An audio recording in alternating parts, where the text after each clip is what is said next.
গণমাধ্যম সংস্কারের কমিশনের যে পর্যালোচনা হবে সবগুলো স্টেক হোল্ডারদের সাথে বসে, তার পরবর্তীতে যতটুকু আমাদের সময়ে করা সম্ভব সেটুকু আমরা করে যাব সংস্কার। বিশেষ করে বেতন ভাতার বিষয়টা আছে, খুবই এটা সিরিয়াস ইস্যু। আর মালিকানার ইস্যু আছে, মিডিয়া মালিকানার বিষয়। এই দুটো ইস্যু আমরা মনে করতেছি খুব গুরুত্বপূর্ণ। এর বাইরে হচ্ছে যে আমার মন্ত্রণালয়ের অধীনে যে প্রতিষ্ঠানগুলো আছে এগুলো এক ধরনের সংস্কারের বিষয় আছে, কোনোটা মিলিয়ে ফেলার বিষয় আছে, একসাথে অ্যামালগামেশনের বিষয় আছে, সেগুলো আমরা পর্যালোচনা করব।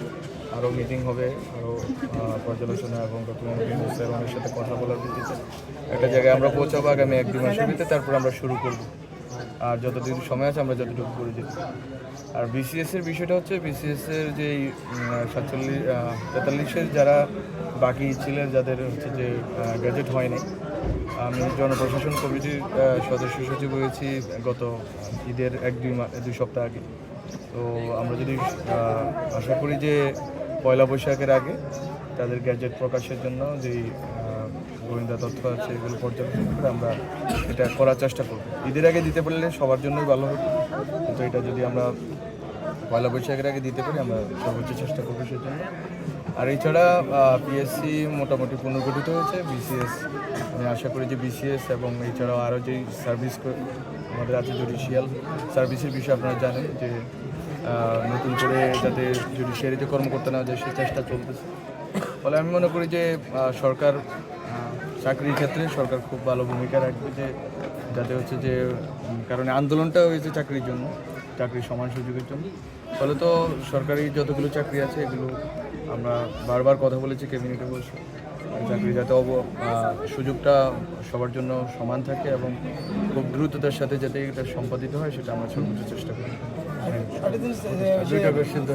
একটা প্রশ্ন করছে, আরেকটা জিনিস হচ্ছে যে আমাদের জাতীয় নির্বাচনটা চাচ্ছে অন্যান্য দলগুলো এবং ডিসেম্বর মধ্যে নির্বাচন দিতে চাচ্ছে, এই বিষয়টা আপনারা কীভাবে দেখতেছেন? আওয়ামী লীগ নিষিদ্ধের বিষয়ে আপনারা কী ভাবতেছেন?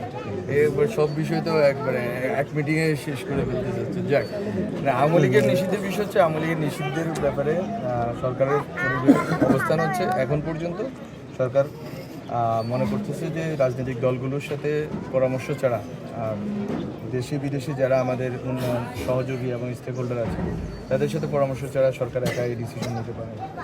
এবং জনগণের যে ইচ্ছার প্রকাশ জনগণ বারবার ঘটাচ্ছে যে আওয়ামী লীগ নিষিদ্ধ, আমরা মনে করি যে সরকার সবার সাথে পরামর্শ পর্যালোচনার ভিত্তিতে একটা সিদ্ধান্ত নেবে।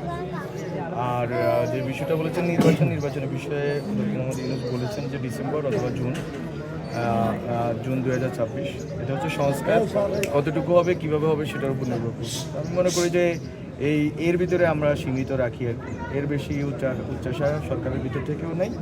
আর এটা নিয়ে ধোয়াশারও কিছু নাই যে কবে নির্বাচন হবে, নির্বাচন দিবে কি দিবে না সরকার। অবশ্যই নির্বাচন হবে ডিসেম্বর এবং জুন, 2টা টাইমলাইন আছে, এই টাইমলাইনের ভিতরেও হয়ে যাবে। এটা একেবারে এই কথার বাইরে হয়তো সরকার যাবে না। এটা হচ্ছে আমাদের দিক থেকে আমাদের পর্যবেক্ষণ। আর রাজনৈতিক দলগুলো যে প্রস্তুতিতে আছে, বিভিন্ন দল গঠিত হচ্ছে নতুন করে, সবাই প্রস্তুতি নিয়ে নির্বাচন হবে।